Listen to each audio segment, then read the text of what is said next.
Abra a tua Bíblia no livro de Mateus, capítulo 20. Mateus, capítulo 20.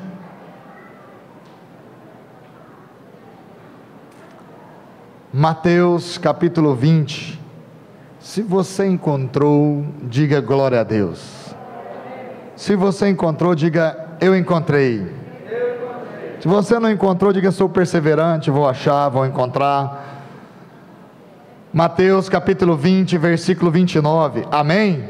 Amém. Sabe, amados, quero falar um pouco do Fogo e Glória, sobre aquelas pessoas que foram, estiveram lá. Foi uma bênção, foi algo tremendo de Deus para as nossas vidas. Deus nos usou muito, Deus abençoou muitas pessoas que foram também. Foi algo maravilhoso, e Deus sempre tem acrescentado as nossas vidas. E foi interessante, que lá eu escutei uma história, eu já gosto de história, né? Quando eu escuto alguns, eu fico achando melhor ainda. E tem tudo a ver a respeito do que nós vamos falar hoje, e ela me veio à memória quando o Luciano estava falando a palavra da oferta ali. Houve um trato entre a galinha e o porco. A galinha e o porco fizeram um trato interessante, fizeram um compromisso, eles fizeram uma aliança de compromisso, queriam montar um restaurante. E aí eles discutiram como seria o restaurante, como seriam as coisas, e a galinha pegou e falou para o porco o seguinte: nós temos que aprender a dividir as coisas, e colocar especificações exatas para cada uma delas. Aí o porco disse para ela o seguinte: e o que você vai fazer? Ela falou para o porco o seguinte: eu vou entrar no restaurante com os ovos. E o porco olhou e falou assim: e eu? Ela disse para ele: você vai entrar com o toicinho. Há uma diferença entre comprometimento, ou melhor, há uma diferença entre compromisso e comprometimento. A galinha estava compromissada em um negócio, o porco estava comprometido. Se você estiver comprometido com a palavra de Deus, a sua vida é dele. Se você estiver comprometido com o projeto de Deus, os seus projetos são projetos dele. Se você estiver comprometido com aquilo que Deus tem para você, tudo que tem para você vem dele. Agora, se você só quer ter um tipo de compromisso, vai chegar um ponto que o comprometimento vai faltar na sua vida. E essa noite eu quero que você não deixe o comprometimento faltar na sua vida. Fala comigo essa noite: eu diante do Senhor, me comprometo,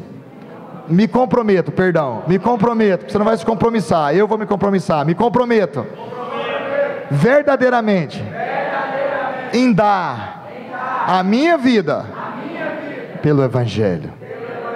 Você sabe o que você falou?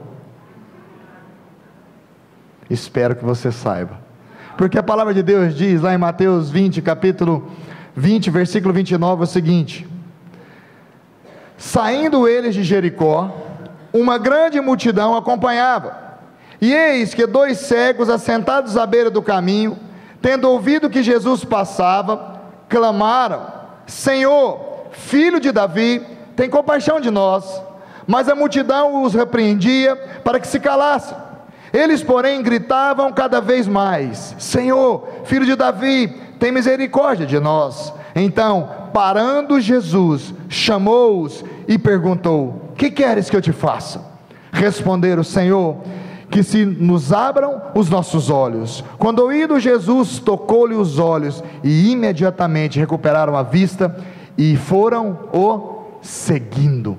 Feche seus olhos. Pai, te louvo pela tua palavra que é viva e eficaz. Senhor, dê ordem aos seus anjos a respeito de nós, dê ordem aos seus anjos a respeito das nossas casas, ó Pai, das nossas famílias. Que o Senhor nos cerque agora, ó Pai, com a tua mão protetora, e que a tua palavra de revelação venha sobre as nossas vidas, trazendo clareza da tua palavra. Pai, cerca esse lugar agora com os teus anjos, cerca esse lugar agora com a tua unção e com a tua graça.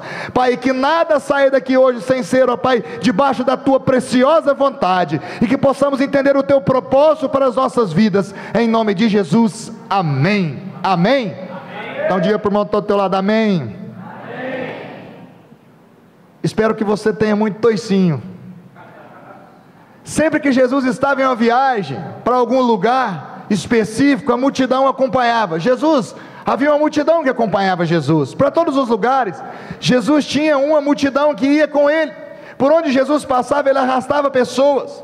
Isso era pelo fato de muitos quererem ouvi-lo, é lógico, e também pelo fato de muitos quererem alguma coisa de Jesus.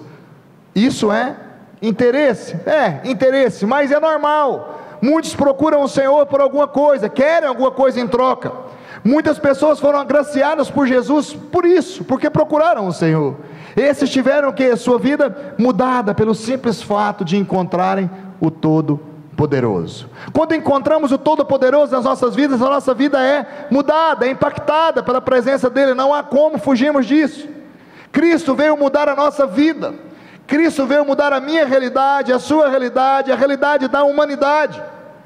Nós estamos de fato passando por um processo de mudança, ou estamos acomodados com as coisas? Será que estamos passando por um processo de mudança, ou estamos acomodados com as coisas que acontecem na nossa vida? Às vezes somos assim. Se tivermos em um processo de acomodação, a nossa vida tem que ser revista. Se você tiver um processo de acomodar com as coisas, pastor, mas eu recebi uma mudança de Deus, eu mudei, a minha vida foi mudada, mas depois que a sua vida foi mudada, você acomodar, você passou por acomodação, você passou por um processo, mas depois se acomodou. Não podemos nos acomodar. Depois que você passa por um processo, você se acomodar, esse processo não foi contínuo na sua vida, e Cristo tem para nós um processo contínuo, é um processo de mudança real, verdadeira, a todo tempo. Romanos 12 fala: renovai-vos a vossa mente, renovai-vos a nossa mente, não vos transformeis com esse século, mas renovai-vos a vossa mente, não conformar com esse século, mas renovar a mente. Então, mudança contínua. Deus tem para nós mudanças contínuas, e elas têm que acontecer na nossa vida a todos os dias, na verdade. Todos os dias eu creio que nós temos que mudar em alguma coisa. Agora, se mudamos e acomodamos, não estamos num processo contínuo. Devemos estar num processo gradual, verdadeiro, contínuo, contra o pecado, radicalmente. Nossa vida, depois de encontrarmos Cristo, deve ser mudada para sempre, e também deve estar em constante mudança. Às vezes você encontrou Cristo e sua vida foi mudada, mas você parou de mudar. Você tem que mudar sempre. O problema é que muitos estão fora do propósito de Deus para eles, e quando estamos fora do propósito, não queremos mais mudar. Mudamos, mas não queremos mais mudar. A Bíblia diz lá em João capítulo 14, versículo 6, que Jesus é o caminho, a verdade e a vida. Se Jesus é a verdade, por que tenho dificuldade de falar dele para outras pessoas? Se Jesus é a verdade, por que tenho dificuldade de falar dele para outras pessoas? Se Jesus é a vida, então por que não corro o mais rápido possível para oferecer essa vida que emana nele e dele para as outras pessoas, para as pessoas que conheço?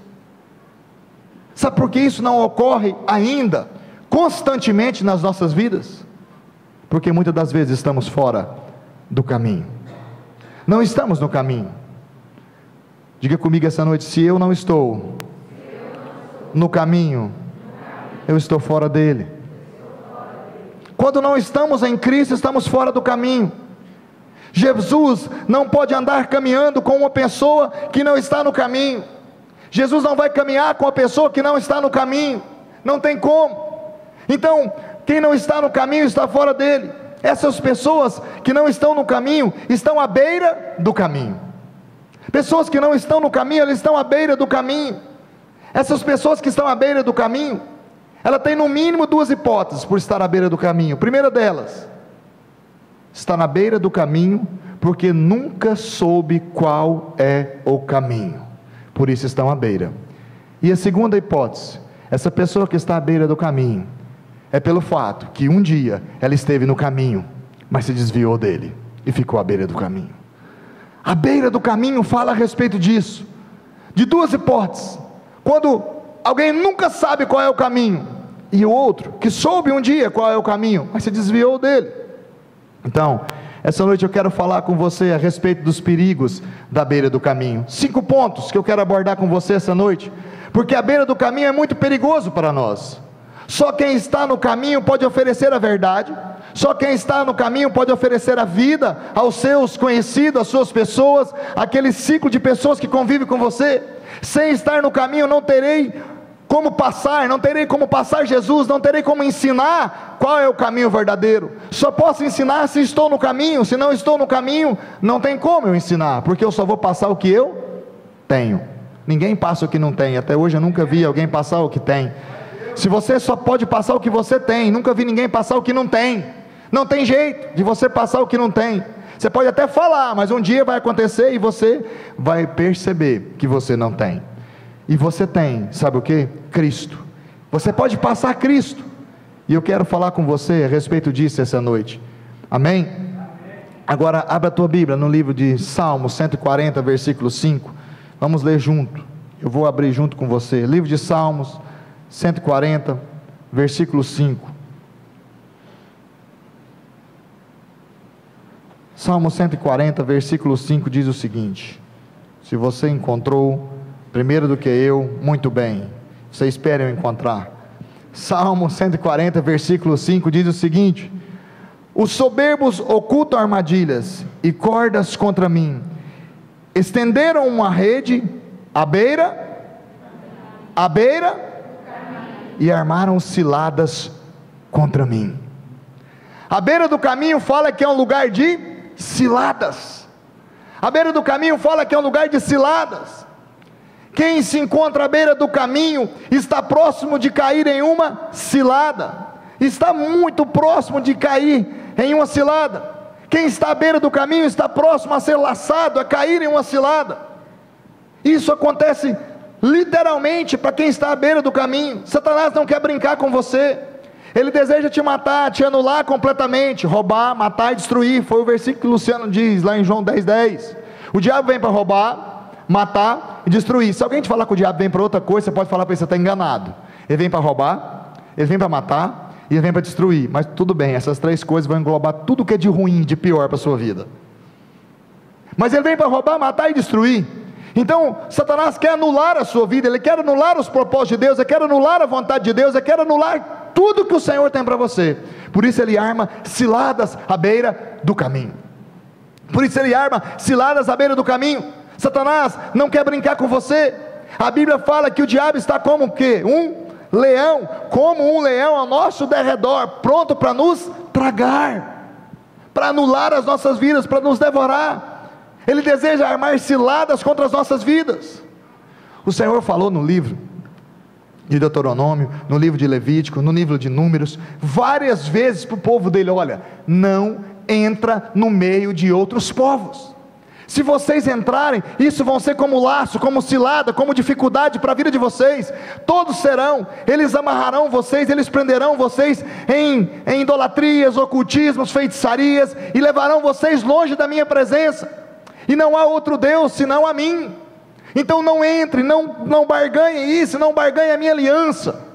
Deus fala isso para que eles não se misturem com outro povo, porque isso deixaria eles o quê? Presos. Não deixe que Satanás arme ciladas na sua vida e prenda você. A Bíblia diz no livro de Números que quando Balaque chama Balaão para amaldiçoar o povo de Israel, porque vê que o povo era muito grande, era muito poderoso, e Balaque ficou meio sem entender o que faria, e ele chamou Balaão e falou o seguinte: olha, amaldiçoa o povo para mim. E Balaão disse: eu não posso amaldiçoar aquele que Deus abençoou. E ele tentou amaldiçoar o povo várias vezes, e todas as vezes que ele ia amaldiçoar, ele abençoava. Aí o cara falou: você está de brincadeira, eu trago você aqui, pago você para amaldiçoar o povo, você pega e abençoa? Você está de piada. Aí ele pegou e falou assim: não posso amaldiçoar aquele que Deus abençoou. Mas eu quero te falar uma coisa. Falou para ele: pega as suas mulheres e manda para o meio do povo, e faz elas se introduzirem no meio do povo, porque elas serão como laço, como armadilha, como cilada na vida deles, e prostituirão com elas, e também espiritualmente. Olha que terrível. Por isso que lá no livro de Apocalipse, no finalzinho, me esqueci qual é a igreja, o Senhor fala que nós não temos que andar conforme os conselhos de Balaão, andar com ciladas, andar feito armadilhas. Foi isso que ele falou para Balaque: olha, manda suas mulheres lá que está tudo resolvido, você não vai derrotar o povo, mas você vai contaminar o povo, Você vai introduzir no meio do povo contaminação, e essa contaminação vai fazer o povo ficar fraco, e você vai lograr êxito. Olha que interessante isso, como o diabo trabalha. Amado, veja bem o que ele fez. Ele queria contaminar, ele contaminou, não queria, mas ele contaminou o povo, ele contaminou os passos. O diabo quer te contaminar os seus passos, as suas escolhas, os seus negócios. Pare de ser espectador de sua vida.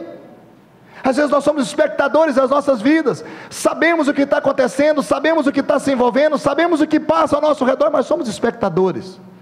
Não tomamos uma decisão, não tomamos uma posição, não fazemos nada, deixamos as coisas acontecer. Saia hoje da beira do caminho, pare com isso. Não seja a beira do caminho uma cilada na sua vida, não seja a beira do caminho um lugar para prender a sua família, a sua casa, seus filhos, suas finanças, seus negócios, suas escolhas, seus pensamentos, seu coração. A beira do caminho é um lugar perigoso, é um lugar de ciladas, e é lá que o diabo vai trabalhar, e é lá que ele vai usar de toda a sabedoria dele. Às vezes nós achamos que nós vamos enganar o diabo. Não, pastor, eu estou enganando o diabo sem ele perceber. A hora que ele percebeu, eu já enganei ele. O diabo é um ser milenar, meu amado, certo? Ele é muito astuto. Você nunca vai conseguir enganar o diabo, nunca. O dia que você achar que está enganando o diabo, ele já te enganou há muito tempo. Você não brinca do diabo. Satanás não brinca de ser Satanás, o diabo não brinca de ser diabo. Nós é que brincamos às vezes de ser crente.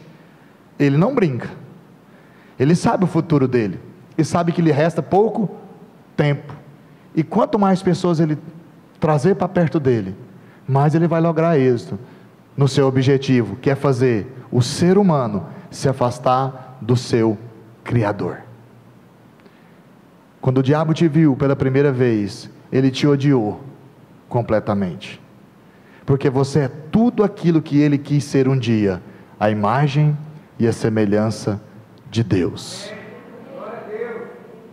É tudo o que ele quis ser, você é a imagem e semelhança de Deus. Agora, em Lucas capítulo 8, versículo 5, diz, em um outro ponto que nós vamos falar essa noite, que é a respeito da parábola do semeador. O outro ponto à beira do caminho diz o seguinte, Lucas capítulo 8, versículo 5 diz: eis que o semeador saiu a semear, e ao semear, uma parte caiu à beira foi pisada, e as aves do céu a comeram. Engraçado, a palavra aqui do semeador diz que o semeador saiu a semear, e lançando a semente, certas sementes caiu à beira do caminho. Diga comigo, caminho. E essa semente, caído à beira do caminho, veio as aves e a comeram. Olha que interessante, a palavra diz isso, que o inimigo rouba a palavra lançada em sua vida. Quando a palavra é lançada em sua vida, ele mesmo a rouba, ele mesmo a toma. A palavra lançada em sua vida deve ter raiz profunda, ela deve produzir frutos verdadeiros, mas a palavra que cai à beira do caminho não é aproveitada. Por que não é aproveitada? Pois o inimigo rouba as palavras, as aves comem, as pessoas e os outros passam, pisam nela, matando a germinação. Se a semente não é germinada, ela não tem fruto. Quando estamos em um período de plantação, por exemplo, você está plantando, plantio, sempre alguém vai atrás da plantadeira. Agora inventaram o badeco eletrônico, né? Tá legal, mas mesmo assim vai precisar de alguém. E aí, o que acontece? Se quando a semente para de cair na plantadeira, o cara que está lá em cima, ele tem que chamar o maquinista: ô meu amigo, para aí um pouquinho porque a semente não está caindo. Ou então para um pouquinho porque a semente está caindo fora do risco que a plantadeira está fazendo. Se ele não parar e não falar para ele o que está acontecendo, a semente vai ficar por cima da terra, à beira do caminho feito pela plantadeira, e não vai germinar. Porque vai vir alguma ave, vai vir alguém, vai pisar em cima dela, vai fazer alguma coisa, e ela não vai germinar, ela não vai nascer, ela não vai ter raízes.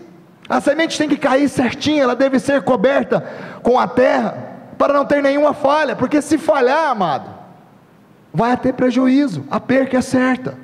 Não é coberta pela terra, os pássaros ou qualquer outra coisa impede que ela germine. Satanás está atento para o plantio da palavra de Deus. O diabo está atento para o plantio da palavra de Deus. Se você der alguma brecha, não fazendo essa semente ser bem arraigada na sua vida, ele a rouba, antes mesmo de produzir qualquer coisa boa. Agora, entenda para essa verdade espiritual que eu quero te falar aqui essa noite. Roubando a palavra, quando a palavra é lançada na sua vida, ela fica à beira do caminho, e você não trata de trazê-la para dentro de você. Roubando a palavra, ele rouba os seus sonhos. Roubando a palavra, ele rouba os seus alvos. Roubando a palavra, ele rouba os seus planos. Roubando a palavra, ele rouba a sua alegria. Roubando a palavra, ele rouba a sua saúde. Roubando a palavra, ele rouba o seu dinheiro. Roubando a palavra, ele rouba os seus frutos. E o fruto do Espírito Santo em você. Quando o diabo rouba a palavra, ele rouba o fruto do Espírito Santo em você. Pois sem a palavra germinada em nossa vida, como o Espírito Santo pode produzir o fruto? Se não tem semente, não tem fruto. Esse fruto vem pela semente da palavra. Se o diabo rouba a semente da palavra, jogada à beira do caminho, e mata a germinação, como o fruto do Espírito Santo vai nascer em você? Como você vai ter o fruto do Espírito Santo se você não tem semente? Você que é terra boa, que é terra fértil, não tem a semente da palavra em você, não produz, não está arraizado em você, como você vai produzir fruto do Espírito Santo? Em Gálatas 20, você vai saber, 5:20, você vai saber os frutos do Espírito Santo. O fruto do Espírito Santo, tem os frutos da carne, mas o Espírito Santo é o fruto. Pastor, mas são vários. Você já viu a mexerica? A mexerica não é um fruto, mas ela tem vários gomos. Assim o Espírito Santo, ele te dá um fruto com vários gomos. Assim que funciona. Saia da beira do caminho, comece a produzir frutos, comece a pegar essa palavra que foi lançada à beira do caminho e traga ela para o caminho, junto com você. Terceiro ponto, a beira do caminho também é o lugar da multidão. Agora, a multidão não quer responsabilidade, pois eles só querem e estão também atrás da bênção de Deus, em busca de bênção. No versículo 31 do texto que lemos lá em Mateus 20, ele fala que Jesus levou com ela uma multidão. A multidão sempre acompanhava Jesus. Isso acontece, somos e vemos muitas das vezes a multidão. Quando Jesus passa, a multidão tenta fazer o que com os cegos? Calar o cego. Fala, cala a boca, rapaz, não fala, não grita, não esperneia, não abra a tua boca, porque Jesus está passando e nós estamos o seguindo. Tentou anular a vontade do cego. A multidão só quer a bênção, só quer Jesus para tirar proveito de Jesus, não quer compromisso. A multidão em seu meio também há pessoas que estão compromissadas, é lógico, nós não podemos generalizar, mas um número esmagador de pessoas são aquelas que só querem a bênção e depois vão embora e não voltam nunca mais. Um exemplo claro disso, quando Jesus foi crucificado, poucos ficaram ali, a multidão deu no pé. E se você ler o livro de Atos, você vai perceber que quando eles chamam Pedro e João ali e açoitam eles, levantam uma pessoa experiente no meio da congregação dos fariseus ali, e eu não me recordo o nome dele, e ele fala, olha, há certo tempo apareceu certa pessoa falando isso e isso e isso, e aí logo se dispersaram, porque ele passou. Certa pessoa levantou, certo tempo levantou outra pessoa falando isso e isso e isso, e também passou certo tempo e se dispersou. Eles também vão dispersar logo as pessoas. Olha que interessante. A multidão pensa assim, de tempo em tempo virá alguém para trazer algo diferente, mas logo vai passar. Quero dizer algo para você essa noite, Cristo não passa. A Bíblia diz que passarão céus e terra, e as palavras do Senhor não passarão. Cristo não passa. Deus não é o Deus do ontem, Deus é o Deus do hoje, é o Deus do presente. O Senhor não passa, nunca vai passar, nunca poderá passar, porque Ele está aqui, Ele é presente, Ele é um Deus vivo, Ele é um Deus verdadeiro. Deus não é Deus de mortos, é um Deus vivo, é um Deus real, é um Deus presente, é um Deus que morreu, mas que ressuscitou. é um Senhor presente nas nossas vidas. Agora, se estamos entendendo que a multidão só quer isso, esses terão uma enorme surpresa no último dia. Essa multidão que só quer receber do Senhor terá uma enorme surpresa no último dia. E francamente eu não quero ter certas surpresas em minha vida, e muito menos depois que eu for chamado para a glória. A multidão, ela só te influencia as coisas ruins. No momento certo, no dia de finalizar as coisas, muitos ouvirão: eu não te conheço, apartai-vos de mim. Muitos ouvirão falar: vinde, filhos e cordeiros, as bodas do cordeiro estão à porta. E quando chegar alguém, ele fala assim: vós não podeis entrar aqui, para ti é preparado o lago de enxofre e de fogo. Terrível isso. Às vezes nós olhamos para o Senhor e achamos que Deus é um Deus duro, cruel, perverso, mas Deus nos dá chance todos os dias, porque a Bíblia fala que a misericórdia do Senhor se renova todas as manhãs. Todos os dias temos a chance, todos os dias. A multidão, ela quer te influenciar as coisas ruins, como eu te disse, pois a multidão gosta do modismo, gosta da badalação, gosta das vitrines. A multidão é como a folha de bananeira, que o vento bate e leva. Nós não somos assim. Devemos ter nossas bases firmes, bem alicerçadas na rocha que é Cristo.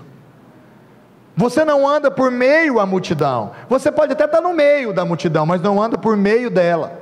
Ela não pode te conduzir, ela não pode te direcionar, ela não pode te ensinar algo. Você é que tem que ser direcionador da multidão. É você que é influenciador e não influenciado. Agora, o quarto detalhe está em Mateus 21, porque nós estamos em Mateus 20, e é uma historinha que eu escutei muitas vezes quando criança, e ela é tão bonitinha, mas ela é tão dura. Versículo 19 de Mateus 21, mas o 18 fala também: a figueira sem fruto. Versículo 18 disse: cedo de manhã, ao voltar para a cidade, teve fome, e vendo uma figueira à beira do caminho. A figueira estava onde? Aproximou-se dela, e não tendo achado senão folhas, disse: nunca mais nasça fruto de ti. E a figueira secou imediatamente. Aonde a figueira estava? À beira do caminho. A beira do caminho é um lugar de sequidão. Quando se está na beira do caminho, eu não tenho fruto. Na beira do caminho, eu não produzo fruto, eu não sou um produtor de fruto. A figueira estava à beira do caminho, não havia nela nenhum fruto, somente folhas. Às vezes ela até pode, e com certeza parecia ser bonita, cheia de folhas, mas sem fruto. Com certeza ela é cheia de folhas, porque ela chama a atenção de Jesus, ele passa por ela, mas só havia folhas, não havia fruto. Não havia fruto. Às vezes, quando nós entendemos isso, quando nós lemos essa passagem, nós pensamos: o que o Senhor quer dizer conosco, para nós? Quando nós ainda estamos cheios de folhas, pensamos: como somos bonitos, que folhagem bonita eu tenho, como chamamos a atenção das pessoas com a nossa folhagem. Na verdade, as folhagens atraem a atenção das pessoas, porque a folhagem é bonita, mas o que atrai a atenção de Deus para a sua vida é o fruto, é o fruto do Espírito Santo. O que chamou a atenção de Deus para Noé foi a integridade dele. O que chamou a atenção de Deus para Davi foi o coração dele. O que chamou a atenção de Deus para Gideão foi a força que havia nele. O que chamou a atenção de Deus para Josué foi a fidelidade com o seu discipulador. Sabe, amados, isso são frutos. Isso são frutos. Muitos estão preocupados em fazer um louvor que agrada a homens. Muitos estão preocupados em trazer uma pregação que agrada a homens. Quantos estão preocupados em fazer alguma coisa para agradar homens, e com isso ficam balançando as suas folhas? Mas quando estiverem diante do Senhor, Ele não terá olhos para as suas folhas, mas para os seus frutos. Pois é para isso que nós somos chamados, foi para isso que fomos chamados, para quê? Para produzirem frutos, e os nossos frutos permanecerem. João 15, Jesus fala que Ele é a vide verdadeira, e quem está ligado nele dá fruto, e o fruto permanece. Estamos aqui para dar frutos, mas quem está à beira do caminho não está dando fruto algum, porque ele está à beira do caminho, ele não está no caminho. Logo ele vai ser descoberto pelo Senhor, que ele só produz folhas e não frutos, e quando o Senhor olhar para ele, ele vai secar. E no mesmo João 15 ele fala que aquele que está ligado nele não produz fruto, ele mesmo corta, para que ele produza fruto. Vou traduzir para essa passagem: aquele que está ligado nele, que tem folha, ele vai podar as folhas e vai levar as suas raízes para o caminho, porque no caminho você vai produzir fruto. É no caminho que nós produzimos frutos. Saia da beira do caminho, pois o Senhor te chama para dar frutos, e frutos verdadeiros, frutos que atraem o coração de Deus, atraem o coração de Deus. E por último, em Lucas capítulo 18, Lucas capítulo 18, versículo 35, diz o seguinte: a cura de outro cego, que para mim há uma interpretação bíblica aqui, porque é a mesma passagem, simplesmente um fala que é 2 e o outro fala que é 1, mas tinha cego demais que Jesus botou para ver. E espero que, se você estiver cego essa noite, porque o pior cego é aquele que vê, que o Senhor possa abrir os seus olhos. Versículo 35 diz: aconteceu que, aproximando-se ele de Jericó, estava um cego assentado à beira, pedindo esmolas. À beira do caminho, pedindo esmolas. A multidão fica à beira do caminho, mas ela consegue caminhar para outros lugares. Mas a beira do caminho é um lugar de cegos. Somente os cegos ficam e se instalam na beira do caminho, pois ali eles ficam pedindo esmolas, mendigando pão todos os dias. Como eu te disse, o pior cego, amado, é aquele que vê e não quer ver. Jesus passou à beira do caminho e aqueles cegos não viram, mas sentiram a presença do Senhor. Às vezes você não vê, mas sente a presença dEle. Isso é o que importa nas nossas vidas, sentir a presença dEle. E esses cegos entenderam isso. Hoje você não vê como eles não viam, mas você pode sentir a presença dEle. Você pode sair da beira do caminho, ou de uma situação que te levou à beira do caminho, mas se você conseguir sentir a presença do Senhor, porque Ele está passando aqui, Deus vai te tirar da beira do caminho. Então não perca a oportunidade de clamar por Ele, não perca a oportunidade de chamar por Ele, não perca a oportunidade de trazer Ele para perto de você, porque você, se estiver na beira do caminho, o momento é hoje. Toma uma atitude, saia da beira do caminho, ir até Jesus, para a sua vida ser transformada, gritar por Jesus, clamar por Jesus, como aqueles cegos fizeram. Escute a voz do seu amado, Ele te chama aos seus jardins. Não se faça surdo a essa voz. Às vezes nós fazemos nos surdos dessa voz, não queremos escutar o que o Senhor quer falar conosco, corremos a presença dEle.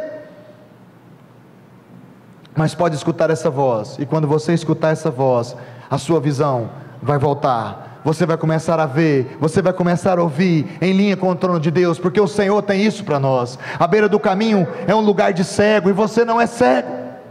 Quando as pessoas não tinham mais como sustentar os cegos, elas levavam eles para a beira do caminho, para que lá eles pudessem mendigar o pão. Quando ali os cegos ficavam por muito tempo, eles eram o que na beira do caminho? Assaltados por ladrões, pois eles recebiam esmolas, e eram depois roubados na beira do caminho. Quantos ali na beira do caminho eram assolados pelo vento, pela chuva, pelo sol, pois estavam sem proteção. À beira do caminho não tem proteção. Quantos ali eram maltratados e espancados, pois à beira do caminho não havia cuidado. Na beira do caminho não há cuidado, não tem ninguém que cuide de você. Quantos ali na beira do caminho eram mortos, Quantos cegos eram mortos na beira do caminho? Pois à beira do caminho não há vida, pois só há verdade e vida quando estamos no caminho, que é Jesus. A beira do caminho é um lugar de perdição, de desespero, de sofrimento, de angústia, de dor. Mas hoje o Senhor deseja que você tome a atitude de se levantar e sair da beira do caminho e entrar no único caminho que pode te dar vida. Jesus é esse caminho, Jesus é essa verdade, Jesus é essa vida. Às vezes você pode estar à beira do caminho simplesmente pelo fato de nunca ter se interessado pelo caminho verdadeiro. Às vezes você está à beira do caminho pelo fato de não saber qual o caminho. Jesus é o caminho, Ele é o caminho, Ele é a porta que você deve entrar sem demora. Hoje você precisa entrar por essa porta para que você caminhe nesse caminho, para caminhar com Jesus. Agora, se você está à beira do caminho somente pelo fato que você perdeu-se por outros caminhos, Jesus quer te trazer de novo ao caminho dele. Jesus hoje em amor, o amor ágape, o amor de Deus, o amor que deu Ele por nós, que mandou Jesus morrer na cruz por mim e por você, quer fazer você voltar novamente aos caminhos. Jesus marcou um encontro com você essa noite para levar você novamente aos caminhos dele. Hoje Jesus está passando a sua vida e você pode estar à beira do caminho, sabe que andou por caminhos errados, mas se encontrou com Jesus, se encontrou com o Senhor dos caminhos. Escute a voz do Senhor. Ele quer encontrar com a sua vida, Ele quer te dar vida. Ele é o Senhor da vida, Ele é o Senhor da verdade, Ele é a verdade. Ele quer levar você para caminhar com Ele, porque nós não somos desse mundo, amado. Pois nesse mundo há caminhos errados, mas Ele te chama para voltar para o caminho que te leva para casa. Sabe, meu amado, e eu não quero que você me interprete mal, e antes de você eu quero dizer que eu sou. Nós não somos desse mundo. Eu já te disse isso várias vezes. E você acaba sendo um ET, um extraterrestre. Eu também. Você e eu não somos desse mundo. Porém sofremos o dano desse mundo, mas não somos daqui. Sofremos o dano desse mundo porque estamos neste mundo. E Cristo falou: no mundo tereis aflições. Por isso sofremos o dano desse mundo, mas não somos desse mundo. Você que é mais experiente do que eu, como eu, lembra daquele filme O ET, o extraterrestre? Abaixa um pouco o microfone. O ET, o extraterrestre, lembra daquele filme do Steven Spielberg? Aquele menininho era até bonitinho, mas o ET era feio demais. E ele fazia várias coisas, mas direto ele apontava para cima e falava o que? Home, que quer dizer o que? Casa. Você que não é nesse mundo, muitas vezes aponta para o céu e diz: casa, lá é a minha casa, é para lá que eu vou. Eu não sou daqui, eu sou de casa. Há uma casa me esperando, a Bíblia fala que na casa do meu pai há muitas moradas, eu quero ir para lá e ficar. Às vezes você olha para o céu e diz: lá é a minha casa, lá é o meu lugar, lá é o lugar onde eu vou estar, é na morada do meu pai, ali é a minha casa. O que me deixa mais perplexo nisso tudo é a vontade de Deus para nós, é o amor de Deus para conosco. Nós queremos muitas vezes amar, mas queremos algo em troca. Deus não quer nada em troca. Deus nos ama incondicionalmente. Em outra passagem bíblica, eu não quero que você abra, mas fala que quando Jesus entrou em certo lugar, havia alguns leprosos, e Ele curou, e eles foram, e só um voltou para agradecer, e por coincidência era um samaritano. Sabe, aqueles cegos deram 2 exemplos verdadeiros. Quando foram curados, fizeram mais do que aqueles leprosos, não abandonaram Cristo. A Bíblia diz que eles o seguiram. O que fazemos após a nossa cura revela o nosso coração. Como agimos depois da cura em nossa vida fala da nossa gratidão. O nível de comprometimento que temos com Deus revela o tamanho da nossa gratidão. Queria que essa noite você fosse embora pensando nisso. Será que eu sou grato o bastante depois de ter recebido tanto de Deus? Responda para você.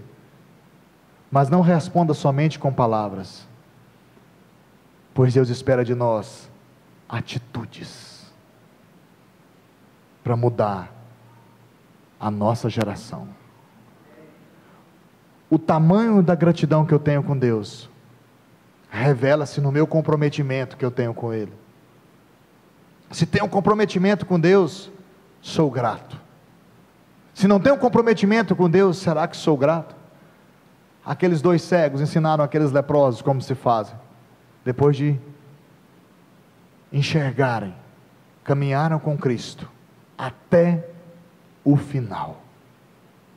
Você quer andar com Cristo até o final? Amém. Será que você realmente deseja isso no fundo ardente do teu coração? Andar com Ele até o final? Até o final? Ser grato por tudo que Ele fez, só pelo ar que você respira, ser grato verdadeiramente, com um nível de comprometimento diferente. Será que isso realmente atrai o seu coração? Porque se isso atrai o teu coração, quer te falar que não vai faltar dor, não vai faltar dificuldade, não vai faltar problema, não vai faltar muita diversidade, mas Cristo venceu o mundo, porque nós não somos daqui, nós vamos para casa, um dia, e quando chegarmos na nossa casa, vai haver muitas moradas preparadas para nós. E aí você vai poder entender que há uns que moram em palácios, porque o nível de comprometimento e gratidão deles foi diferente do nosso. Será que hoje nós estamos entendendo isso? Será que hoje você pode entender isso do fundo do seu coração? Como é o seu comprometimento com Deus? Queria que você fechasse seus olhos. Quero convidar a equipe de louvor para vir à frente.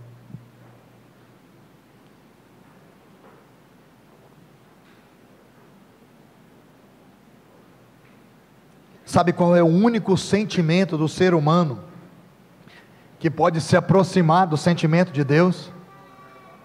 Sabe qual é o único sentimento que o ser humano pode ter, que pode se aproximar do amor de Deus? Gratidão. Nós não sabemos amar como Deus ama. Nunca entenderemos, nunca saberemos. Lucas foi? Como eu te amo. Como eu te amo, sai? Como eu te amo, também te amo.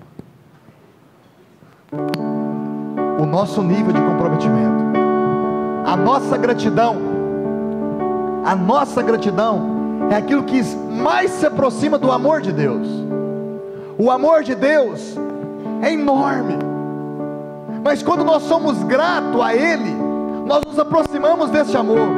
E essa noite o Senhor quer te tirar da beira do caminho. Às vezes você está à beira do caminho, mas que jeito estou à beira do caminho, pastor? Por várias coisas. Às vezes você não sabe qual é o caminho, nunca soube qual é o caminho, e às vezes você sabia qual é o caminho, mas se desviou por outros caminhos, porque o mundo te oferece vários caminhos, e você se desviou de um caminho, do caminho verdadeiro. O Senhor essa noite está chamando você para voltar para o caminho. Volte para o caminho, volte para o caminho, volte para o caminho dele, porque Ele é o caminho, Ele é a verdade, e Ele é a vida.